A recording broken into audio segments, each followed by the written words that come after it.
Tonight, severe storms and flash flooding targeting the Midwest, the fast-moving wildfire near the Grand Canyon exploding in size, and the mandatory evacuations, and the search for the missing in Central Texas as the region faces yet another flash flood threat. First, severe storms bashing the heartland stretching from western Kentucky to Michigan. Overnight, 70-mile-per-hour wind gusts from Colorado to Illinois, knocking down trees and power lines. A life-threatening flash flood emergency in Davenport, Iowa. Our weather team tracking it all. And in Central Texas, memorials in the midst of devastation. At least 129 dead, with more than 160 still missing. We're with Navy SEALs and their team of expert divers assisting with the search and recovery efforts. Also tonight, new details on the Air India flight crash. Was it sabotage? The confusion in the cockpit as fuel to the plane's engines was shut off just seconds after takeoff. The pilots questioning each other. What we're learning from a new report. The deep divisions among President Trump's administration and his supporters over the Jeffrey Epstein investigation. Top Justice Department and FBI officials pointing the finger at each other over the decision to close the high-profile probe. What we're learning tonight. The new tariff threat. President Trump now says he'll impose 30% tariffs on imports from Mexico and the European Union. The high-stakes negotiations. Selina Wang is at the White House tonight.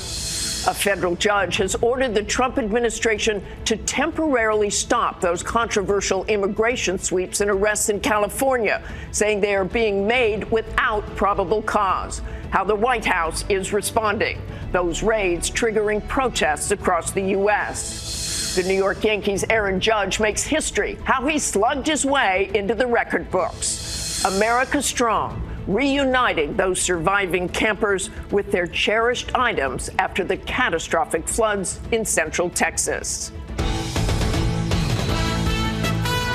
From ABC News World Headquarters in New York, this is World News Tonight. Good evening. Thanks for joining us on this Saturday. I'm Martha Raddatz, in for Whit Johnson. We begin with severe storms and flash flooding targeting the heartland. Millions under flood watches and the search and recovery in Central Texas after the deadly and catastrophic flooding. Severe weather targeting the heartland overnight. This time-lapse video capturing an ominous view of storms rolling through parts of Illinois. And a flash flooding emergency in Davenport, Iowa. Cars submerged underwater as residents wade through the waist-deep floodwaters. We're with Navy SEALs as they assist with the search and recovery mission in Central Texas, with 129 dead and more than 160 still missing. The region is now facing yet another flash flood threat. Our weather team is standing by with the forecast. But first, ABC's Jaclyn Lee leads us off tonight from Kerrville, Texas.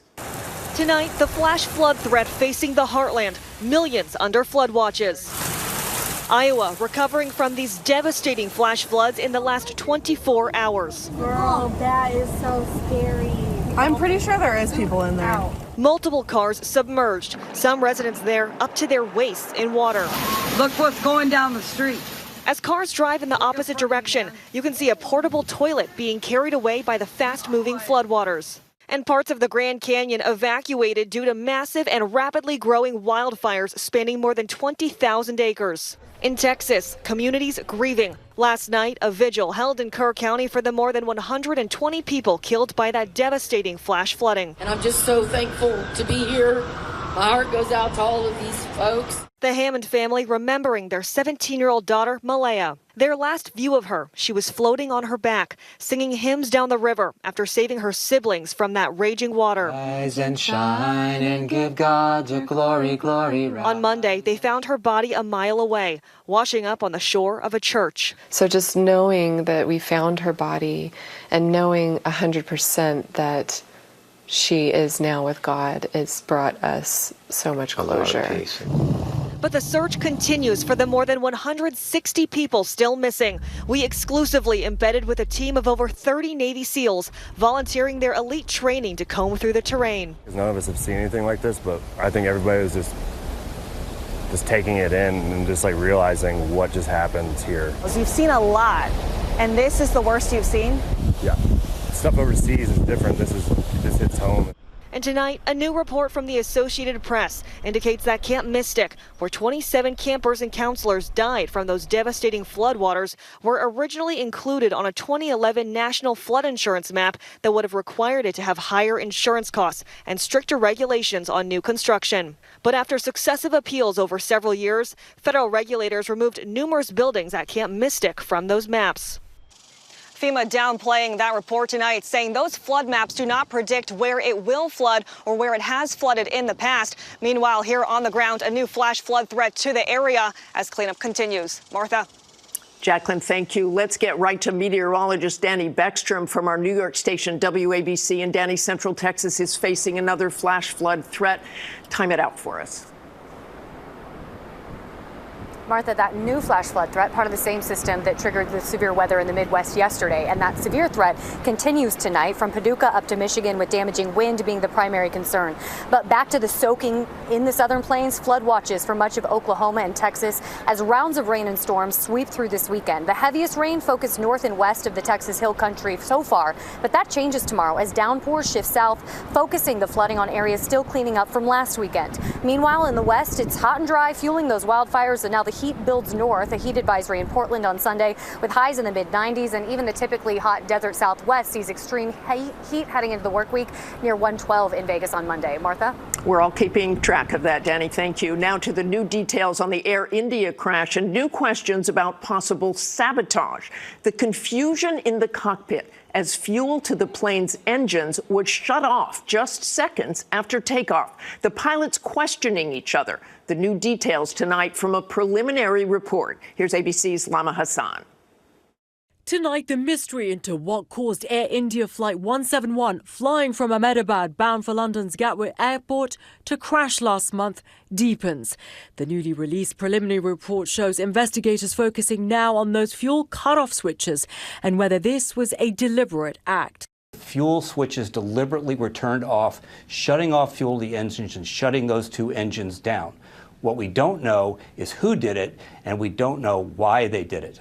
New questions about why both control switches that provide the engines with fuel were turned off about 3 seconds into the flight and turned back on about 10 seconds later. New images from the aftermath do show those fuel control switches firmly in the run position, but it was too late. The engines failed to regain thrust. We know that these switches didn't get bumped. We know that it was a deliberate action where you have to actually lift the switch and move it to the other position. It's not something that can be bumped from one position to another. According to the report, both pilots are heard discussing the switches in the cockpit voice recording. We do know that one of the pilots asked the other pilot, why did you move those switches? Why did you cut off the fuel to both of the engines?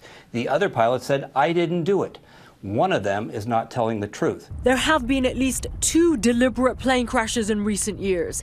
The German Wings co-pilot intentionally bringing down the plane in the Alps, killing 150 people on board. And Egypt Air Flight 990, the co-pilot crashing the aircraft 60 miles south of Nantucket. And at this stage, investigators are not looking at technical or maintenance failures. Steve said that the report is very clear that there is nothing wrong with the 787 or the engines that power that airplane. Martha. Lama, thank you. Deep divisions among President Trump's administration and his supporters over the Jeffrey Epstein investigation, with a reported spat between top Justice Department and FBI officials over the decision to close the high-profile probe. Here's ABC's senior White House correspondent, Selina Wang. Tonight, the extraordinary political crisis inside the White House. Top leadership at the Justice Department and FBI in turmoil, under fire over their handling of the investigation into sex offender Jeffrey Epstein. Trump's most loyal supporters erupting after the DOJ and FBI released a joint memo saying there is no client list. Sources tell ABC News Deputy FBI Director Dan Bongino is considering resigning after clashing with Attorney General Pam Bondi. Pam, if you can't do your job, we'll find someone who will. I have nothing against Pam Bondi, but if you want to look for the villain in this story, we have found her. For years, Bongino and FBI Director Kash Patel fueled conspiracies about Epstein's death. The case became a symbol for the MAGA movement, a promise to take down the so-called corrupt elite. Folks, you're going to see a lot of names on that. The Epstein client list, there's a reason they're hiding it. Bondi seemed to vow to reveal it. It's sitting on my desk right now to review. She now says she was referring to the whole report and not a client list. But officials like Patel, who once backed those claims, now closing the door. Tonight, Patel posting the conspiracy stories just aren't true, never have been.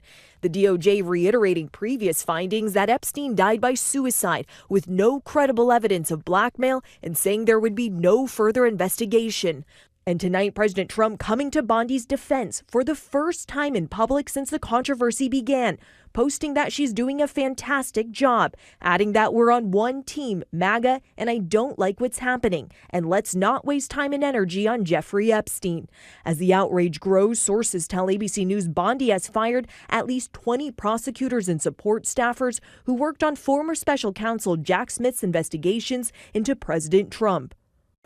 And Martha, today President Trump announced more tariffs on some of our biggest trading partners, 30% on the European Union and Mexico, that go into effect on August 1st. Both are slamming the move, saying they were in active negotiations with the U.S. The EU is warning that this will harm consumers and businesses on both sides of the Atlantic. Martha? Thank you, Selina. And tune in to This Week tomorrow morning. Jonathan Karl speaks with National Economic Council Chair Kevin Hassett about President Trump's shifting strategy on tariffs. Next tonight, a federal judge ordering the Trump administration to stop those controversial immigration sweeps and arrests in California, calling them, quote, indiscriminate. The White House now planning to appeal. And we're learning tonight that more than 300 people were arrested during a raid on California's cannabis farm. Here's ABC's Zareen Shaw. Tonight, a major federal ruling shaking the immigration landscape. A U.S. judge ordering the Trump administration to suspend what the court calls indiscriminate enforcement sweeps across 7 California counties. In a striking rebuke, the judge declared immigration agents cannot detain someone based on their race, spoken language, or job, emphasizing those in custody must not be denied legal counsel, and law enforcement must have reasonable suspicion that the person to be stopped is within the United States in violation of U.S. immigration law. We will be in compliance with all federal judges' orders, but what he said that we couldn't do is go out and target people based on other qualifications that he made up. We're going to continue to do our investigations on criminal activity and uphold the law. It comes as clashes at law enforcement operations have grown more violent. At a cannabis farm outside Los Angeles, video showing heavily armed agents deploying flash devices, workers seen scattering into nearby fields. And an urgent manhunt tonight after footage emerged showing a suspect allegedly opening fire on federal officers. The FBI ordering a $50,000 reward for their capture. President Trump taking to social media, calling demonstrators thugs and accusing them of launching rocks and bricks at ICE officers while they were moving down a roadway in their car. He vowed total authorization for ICE to protect itself and demanded that arrests begin immediately. And today, outrage in Florida as Democratic lawmakers descended on a controversial new immigration detention center deep in the Everglades, deemed Alligator Alcatraz. They say the harsh conditions are no accident. The cruelty is the point. I mean, it is brutally hot, as we can all see. There are insects everywhere. These are not conditions that you should ever put anyone in. And Martha, that California judge's ruling is temporary. A full hearing is set to take place in the coming days. Martha? Our thanks to you, Zareen. Now to the war in Ukraine and a massive attack by Russia. The overnight strike left at least 10 people dead. Ukraine's Air Force says Russia launched nearly 600 drones and dozens of missiles. Ukrainian President Zelensky is again urging the West to impose more sanctions on Moscow. President Trump has promised to deliver a major statement on Russia on Monday. Still ahead on World News this Saturday, new details on that Arkansas prison escape. The punishments handed out 2 months after a convicted killer went on the run. And a Pennsylvania town remembers the man killed the day a would-be assassin fired at Donald Trump.